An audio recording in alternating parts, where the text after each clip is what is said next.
अस्सलाम वालेकुम दोस्तों, कैसे हो? मुझे उम्मीद है आप सब से होंगे। न्यू अपडेट के साथ मैं आपके सामने फिर हाजिर हो चुके हैं। अगर आप कुवैत में रहते हैं, कुवैत की खबरों से हमेशा के लिए अपडेट आना चाहते हैं तो ये वीडियो आप शुरू से लेकर आखिर तक देखते रहिए। इस वीडियो के अंदर मैं आपको काफ़ी ज़्यादा बेहतरीन इन्फॉर्मेशन देने वाला हूँ और आप लोगों को बताने वाला हूँ। कुवैत के हवाले से, वीज़ा के हवाले से हम बात करेंगे, टिकट के फ़्लाइट के हवाले से बात करेंगे और जो नए लोग कुवैत के अंदर अभी जा रहे हैं वो कितने जा रहे हैं और पिछले दिनों में कितने लोग कुवैत के अंदर पहुँच चुके हैं, पूरी जानकारी मैं आपको देने वाला हूँ। वीडियो काफ़ी ज़्यादा इंपॉर्टेंट आपके लिए होने वाला है।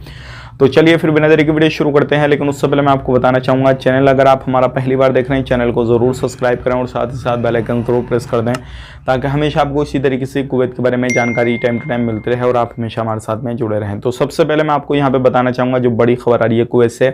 अगर आप कुवैत में किसी भी तरीके से कहीं पर भी रहते हैं तो ध्यान रखिएगा, क्योंकि इस टाइम पे बहुत सारे लोगों की डिमांड ये है, बहुत सारे लोग पूछना चाहते हैं कि यार हमारे पास में सिविल ID कार्ड जो है वो इनवैलिड मतलब एक्सपायर हो चुका है और हमने अप्लाई कर दिया है लेकिन आया नहीं हमारा जो है सिविल ID कार्ड, तो क्या हमें पकड़ा जाएगा या नहीं।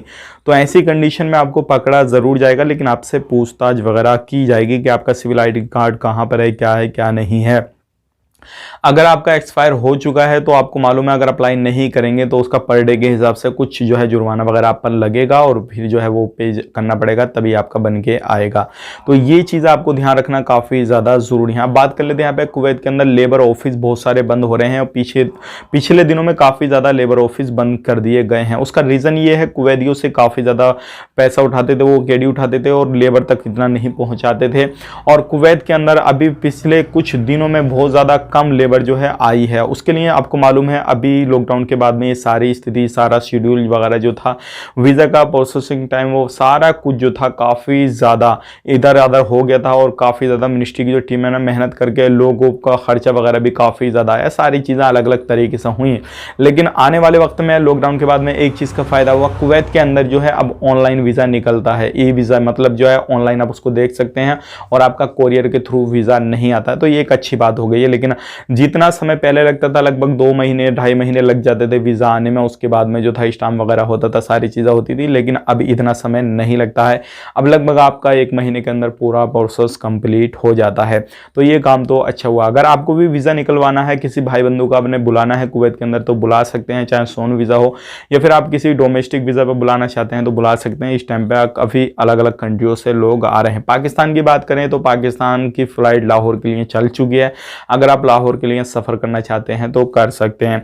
अब यहाँ पे बात कर लेते, बहुत सारे हमारे भाई बंधु ऐसे हैं जो कि हमसे पूछ रहे हैं कि हमें छुट्टी गए हुए लगभग 3 महीने हो गए हैं और हम अपना छुट्टी जो है पूरी करके आना चाहते हैं। 6 महीने की हमारी छुट्टी है, तो कोई परेशानी तो नहीं होगी।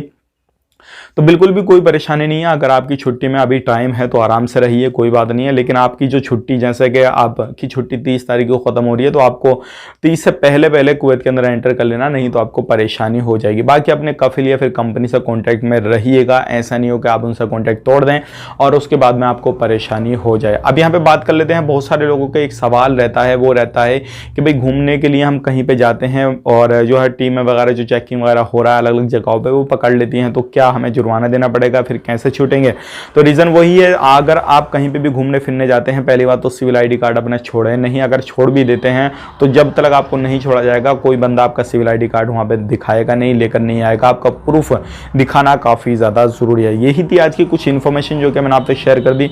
नए वीज़ा, पुराने वीज़ा, फ्लाइट टिकट कुछ भी करना चाहते हैं कर सकते हैं, सारी चीज़ें ओपन है। वीडियो अच्छा लगा लाइक करें, कमेंट करके अपनी राय बताएं आप कहाँ से ये वीडियो देख रहे हैं और आने वाले वक्त में अल्हम्दुलिल्लाह टाइम टू टाइम जो भी चीज़ आएंगी वो पूरी अपडेट करने की कोशिश करूंगा। आप अपना ख्याल रखें, अपनी फैमिली वालों का ख्याल रखें। Take care, bye bye.